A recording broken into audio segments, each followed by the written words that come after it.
मंडळी, मागच्या भागात आपण पाहिलं की डॅन्ड्रफमुळे येणारे पिंपल्स, चेहऱ्यावर जे पिंपल्स येतात किंवा अंगावर जे काही पिंपल्स येतात ते आपण कशा प्रकारे टाळू शकतो, काय काळजी घेतली तर ते पिंपल्स तुम्ही अवॉइड करू शकता, ते आपण मागच्या भागात पाहिलं. या भागात आपण डॅन्ड्रफ घरच्या घरी कसा आपण कमी करू शकतो ते बघूया. डॅन्ड्रफ घरच्या घरी कमी करण्याचे ना प्रॅक्टिकली ऍक्च्युली भरपूर उपाय आहेत, पण मी आज तुमच्यासोबत फक्त तेच उपाय शेअर करणार आहे जे मी ट्राय केलेत आणि जे मला पटलेत, म्हणजे मला त्याचा चांगला रिझल्ट मिळालाय. तेच उपाय मी आज तुमच्यासोबत शेअर करणार आहे. तर सुरू करूया. नंबर 1, राईचं तेल आणि लिंबूचा रस. 1 चमचा लिंबाच्या रसात अगदी पाव चमचा राईचं तेल घालायचं, छान मस्त मिक्स करायचं आणि कापूस घ्यायचा आणि कापसाने पूर्ण मुळांपर्यंत पूर्ण छान लावायचं. जिथे जिथे आपली मुळं पूर्ण केसाच्या त्वचेला पूर्ण इथे मागे वगैरे कुठे जागा सोडायची नाही, पूर्ण छान लावून घ्यायचं. 15 ते 20 मिनिटं ते तसंच केसामध्ये ठेवायचं आणि त्याच्यानंतर तुम्ही तुमचे केस व्यवस्थित धुवू शकता. याने सुद्धा चांगला परिणाम होतो, याने सुद्धा डॅन्ड्रफ फार कंट्रोलमध्ये येतो. कारण लिंबू तर तुम्हाला माहितीच आहे, पण लिंबू नुसतं लावायचं नाही डायरेक्टली, कारण त्याने भयानक जळजळ होते, भयानक इरिटेशन होतं तुमच्या त्वचेला, डोक्याच्या त्वचेला. तर त्यामुळे त्याच्यामध्ये राईचं तेल मिक्स करायचं. राईचं तेल सुद्धा फार इफेक्टिव्ह आहे आणि त्याच्यामुळे पण तुमचा डॅन्ड्रफ फार कंट्रोलमध्ये येतो. ही गोष्ट रिसेंटलीच माझ्या वापरात आली आहे आणि ह्याचा मला चांगला इफेक्ट जाणवलाय. तर दही आणि कडुलिंबाची पावडर, जी कडुलिंबाची पावडर तुम्हाला कोणत्याही आयुर्वेदिक दुकानात सहज उपलब्ध होते, फार महागही नाहीये ती. तर ती आणि दही, तुमच्या केसांच्या लांबीप्रमाणे दही घ्यायचं की तुम्हाला किती दही पुरेल आणि त्याच्यामध्ये 1.5 ते 2 चमचा, म्हणजे जर तुम्ही दह्याचं प्रमाण वाढवलं, कारण बेसिकली खांद्यापर्यंतच्या केसांसाठी एक छोटी वाटी, म्हणजे साधारण 10 रुपयाला जितकं दही मिळतं तितकं पुरतं. पण जर तुमच्या केसाच्या लांबीनुसार तुम्ही दही घेत असाल तर तुम्हाला प्रमाण कमी जास्त करावं लागेल. आणि त्याच्यामध्ये कडुलिंबाची पावडर टाकायची, 1 ते 1.5 चमचा टाकायची आणि छान मिक्स करायचं. छान मिक्स झालं की इथून पूर्ण तुमच्या केसांच्या टोकांपर्यंत सगळीकडे छान ते लावायचं. पूर्ण मुळांना पण असं घासून घासून थोडंसं लावायचं छान मस्तपैकी. पूर्ण केसांच्या मुळापासून टोकापर्यंत ते लावायचं. त्याच्यानंतर 15 ते 20 मिनिटं ते तसंच राहू द्यायचं. त्याच्यानंतर छान केस वॉश करायचे. आणि दही हे थोडंसं जाडसर असतं तर ते केसात अडकून राहू शकतं, त्यामुळे काळजी घ्या की तुम्ही केस व्यवस्थित धुताय. पूर्ण थोडंसं हे करून हाताने छान व्यवस्थित हे करा, जेणेकरून दही कुठे अडकून राहू नये. हा पण खूप इफेक्टिव्ह फॉर्म्युला आहे. कारण कडुलिंबामध्येच अँटीबॅक्टेरियल गुणधर्म असतात आणि जे फंगसवर हे करतं, फंगसला हटवतं. तर त्यामुळे तुम्ही कडुलिंब ज्यावेळी वापरता त्यावेळी तुमचं बऱ्यापैकी डॅन्ड्रफ कमी होतो. पण मी जसं पहिला म्हटलं तसं कुठलीही गोष्ट तुम्ही तुमच्या केसांसाठी वापरत असाल, बेसिकली डॅन्ड्रफसाठी, तर तुम्हाला आठवड्यातून 2 ते 3 वेळा ती गोष्ट वापरायची आहे, जेणेकरून तुमचा डॅन्ड्रफ कमी होईल. तुम्ही म्हणाल मी आठवड्यातून एकदाच वापरते पण मला हे इफेक्टिव्ह होत नाहीये, तर असं होत नाही. तुम्ही कुठलीही गोष्ट वापरा, इव्हन मार्केटचे प्रोडक्ट्स पण जर तुम्ही वापरले तर तुम्हाला ते आठवड्यातून 2-3 वेळा वापरण्याचा सल्ला दिला जातो. तर मग तुम्ही घरगुती जर उपाय करत असाल तर बट ऑब्व्हियस तेही 2-3 वेळा तुम्हाला आठवड्यातून करावे लागतील, कारण जेवढे तुमच्या केसाला त्या गोष्टी लागतील आणि जेवढे तुमचे केस वॉश होतील तेवढी ती घाण निघून जाते. कारण बेसिकली टाळूला आपल्या म्हणजे डोक्याच्या त्वचेला ती सगळा डॅन्ड्रफ तर चिकटलेला असतो आणि खाज येते, सगळा इकडे तिकडे पडत राहतो. सो त्यामुळे तुम्हाला 2-3 दिवस आठवड्यातून धुवायचंच आहे केस. हवं तर अल्टरनेटिव्ह डेज सिलेक्ट करू शकता तुम्ही, जेणेकरून तुम्ही रोज थंडीच्या काळात आता तुम्ही रोज केस धुवू शकत नाही आणि धुवूही नका, कारण त्याने तुम्हाला सर्दी होऊ शकते. तर अल्टरनेटिव्ह डेज ठरवा जे तुम्हाला योग्य वाटतील, ज्यावेळी तुम्हाला वेळ असेल, ज्या दिवशी तुम्हाला वेळ असेल तसे दिवस ठरवा आणि अल्टरनेटिव्ह दिवशी तुमचे केस नक्की वॉश करा आठवड्यातून ऍटलीस्ट 3दा, जेणेकरून तुम्ही जो फॉर्म्युला वापरताय, जेणेकरून ती होममेड रेसिपी वापरताय तुमच्या केसांसाठी वगैरे, डॅन्ड्रफसाठी वगैरे, ती जास्त इफेक्टिव्ह होईल, इफेक्टिव्हरित्या कार्य करेल. नंबर 3, मी मागे काही दिवसापूर्वी ही गोष्ट वापरली होती. ऍक्च्युली मलाही ही गोष्ट युट्यूबमुळेच कळली आहे की बाजारात हिमालय अँटी डॅन्ड्रफ म्हणून क्रीम मिळते. हार्डली 100 रुपीजला हा एवढा बॉक्स मिळतो. 100 आणि 110, कारण 2-3 फ्लेवर्स आहे त्याच्यात, तर वेगवेगळं थोडंसं प्राइस मध्ये 10-20 रुपये खालीवर होऊ शकतं, पण मोस्ट ऑफ द 100 रुपीजला हे तुम्हाला मिळून जातं. आणि हे पण सेम आहे. ह्याच्यामुळे पण डॅन्ड्रफ खूप कमी होतो. तुम्हाला हे आंघोळ करण्याच्या 20-25 मिनिटं आधी पूर्ण इथपासून लावायचंय, पूर्ण मुळांना पूर्ण लावायचं, मुळांपासून टोकांपर्यंत पूर्ण केसांना लावायचं. ही एकदा जर तुम्ही बॉटल घेतली आणि तुमचे केस खांद्यापर्यंत असतील तर तुम्हाला 2-3 वेळेला आरामात पुरतं हे.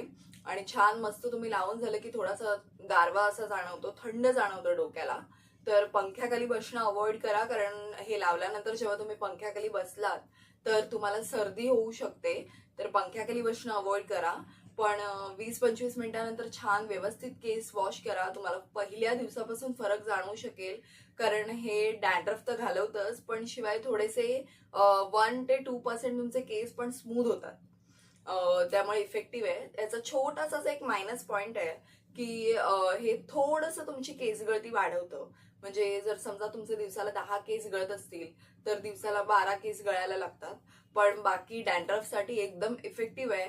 हा पूर्णतः तुमचा प्रश्न आहे की तुम्हाला वापरायचं आहे की नाही वापरायचं आहे.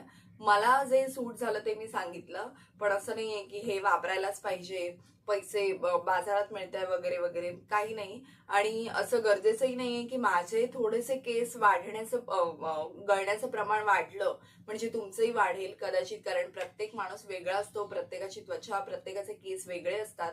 तर तुम्हाला कदाचित हा प्रॉब्लेम जाणवणार नाही. मला थोडासा याचा प्रॉब्लेम जाणवला. हा एक छोटासा मायनस पॉइंट आहे याचा. म्हणजे असं नाही की भरपूर केस गळतात, असंही काही नाहीये. थोडेसे तुमचे केस गळणं वाढतं, पण बाकी डॅन्ड्रफसाठी 100% इफेक्टिव्ह आहे. तुम्हाला पहिल्या वॉशमध्येच कळेल की तुमचा डॅन्ड्रफ कंट्रोलमध्ये येतोय, डॅन्ड्रफ कमी व्हायला सुरुवात झालीये. आता तुम्हाला असं वाटेल की केस एकच आहेत तर उपाय वेगवेगळे का?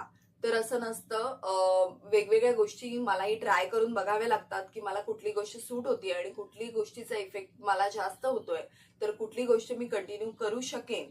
तर या सगळ्या गोष्टीचे प्रयोग मलाही करावे लागतात. आणि बट ऑब्व्हियसली तुम्हालाही करून बघावे लागणार की तुम्हाला काय सूट होतंय, तुम्हाला कशामुळे तुमचा डॅन्ड्रफ जातोय. कारण बट ऑब्व्हियस जर एखाद्या गोष्टीने माझा डॅन्ड्रफ जात असेल, गरजेचं नाही त्याने तुमचा डॅन्ड्रफ जाईलच.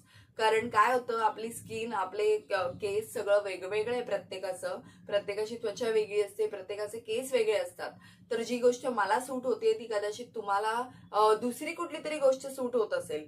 तर त्यामुळे तुम्हाला हे प्रयोग करून बघावे लागतील. आणि घरगुती वस्तू असल्या कारणाने तुम्ही सुरुवातीला जेव्हा घरगुती वस्तू वापरता आणि प्रयोग करता की मला कुठली गोष्ट सूट होते डॅन्ड्रफसाठी, तर त्याचे इतकेसे इफेक्ट होत नाहीत की तुमच्या केसांना काही अपाय होईल किंवा काही वगैरे.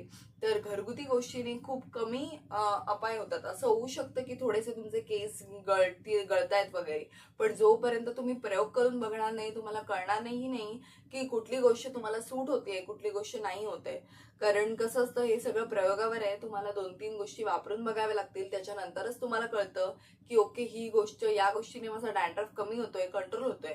मग ज्यावेळी आपल्याला कळेल की या गोष्टीने माझा डॅन्ड्रफ कंट्रोल होतोय किंवा कमी होतोय, त्यावेळी ती गोष्ट वापरणं स्टार्ट करायचं, बाकी सगळ्या गोष्टी मागे टाकायच्या. कारण जोपर्यंत तुम्ही सुद्धा प्रयोग करणार नाही तुम्हालाही कळणार नाही. कारण प्रत्येकाची त्वचा, हेअरची ग्रोथ, हेअरचं स्किन, केसांचा प्रकार वेगळा असतो. तर प्रत्येकाला कदाचित वेगवेगळ्या गोष्टी सूट होऊ शकतात. आता खूप लोकांचा हा प्रश्न असतो की डॅन्ड्रफ पूर्णपणे जातो का? तर योग्य काळजी आणि देखभाल घेतली, योग्य काळजी घेतली, तुम्ही तुमच्या केसांची योग्य देखभाल घेतली तर खूप मोठ्या प्रमाणातला डॅन्ड्रफ कमी होऊ शकतो. पण माझ्या अनुभवानुसार तरी डॅन्ड्रफ पूर्णपणे कधीच जात नाही, तो तुम्हाला पुन्हा पुन्हा कधी ना कधी येत राहतो. भले आता नाही आला, 3 महिन्याने, 6 महिन्याने, 8 महिन्याने वगैरे, मोस्टली तर थंडीच्या काळात तुम्हाला डॅन्ड्रफ येतच राहतो. तर माझ्या अनुभवानुसार तरी डॅन्ड्रफ पूर्णपणे कधीच जात नाही. आता दुसरा प्रश्न असा असतो की हेअर स्पा किंवा अँटी डॅन्ड्रफ ट्रीटमेंट जी आपण पार्लरमध्ये घेतो त्याने आपला डॅन्ड्रफ पूर्णपणे जातो का? तर त्याचं उत्तर नाही असं आहे. कारण पार्लर मधल्या ट्रीटमेंट आपल्या स्काल्प जो केसांची मुळं असतात ती थोड्या काळापुरती स्वच्छ करतात. त्यामुळे ते थोड्या काळापुरती तुम्हाला डॅन्ड्रफ नसतो, पण तुम्हाला डॅन्ड्रफ पुन्हा येतो. तो पूर्णतः जात नाही त्या ट्रीटमेंटने सुद्धा. जर तुम्हाला खूपच जास्त डॅन्ड्रफचा प्रॉब्लेम असेल, म्हणजे तुम्ही घरगुती उपाय करताय आणि त्यानेही तुमचा डॅन्ड्रफ कंट्रोलमध्ये येत नाहीये, बाहेरचे समजा तुम्ही मेडिकलमध्ये वगैरे मिळणारे काही क्रीम्स किंवा काहीही जे बाकीच्यांनी सजेस्ट केले ते वापरूनही तुम्हाला तुमचा डॅन्ड्रफचा कंट्रोल होत नसेल, तो जात नसेल, तर तुम्हाला प्रॉपर डॉक्टरच्या ट्रीटमेंटची गरज आहे. तुम्ही जे त्वचा रोगतज्ञ असतात म्हणजे स्किन स्पेशालिस्ट असतात त्यांच्याकडे प्रॉपर जा आणि त्यांच्याकडेच हे ट्रीटमेंट घ्या. कारण नॉर्मल जनरल फिजिशियन किंवा नॉर्मल आपले डॉक्टर आहेत ते या तुम्हाला डॅन्ड्रफच्या ट्रीटमेंटचा योग्य उपाय किंवा योग्य ट्रीटमेंट देऊ शकणार नाही. तर तुम्ही स्किन स्पेशालिस्टकडे जाऊ शकता. ही ट्रीटमेंट थोडीशी महाग आहे, पण जर तुमचा डॅन्ड्रफ आउट ऑफ कंट्रोल जात असेल तर तुम्हाला ती ट्रीटमेंट करणं भागच आहे. कारण बट ऑब्वियस तुम्हाला जर जास्त डॅन्ड्रफ होत असेल अल्टिमेटली तो तुमच्या डोक्यावर स्किनवर पडतो, इकडे वगैरे पडतो आणि त्यामुळे तुम्हाला पिंपल्स वगैरे येतात, तुमच्या स्किनवर ते काळे काळे डाग राहतात आणि बाकीही प्रॉब्लेम्स होतात. तर जर तुमचा डॅन्ड्रफ घरगुती उपायाने जात नसेल तर जास्त वेळ न काढता तुम्ही डॉक्टरची ट्रीटमेंट घेऊ शकता. अशाच माहितीपूर्ण आणि नवीन नवीन व्हिडिओसाठी आपल्या चॅनलला सबस्क्राईब करा आणि व्हिडिओ आवडला असेल तर लाईक करा. थँक्यू.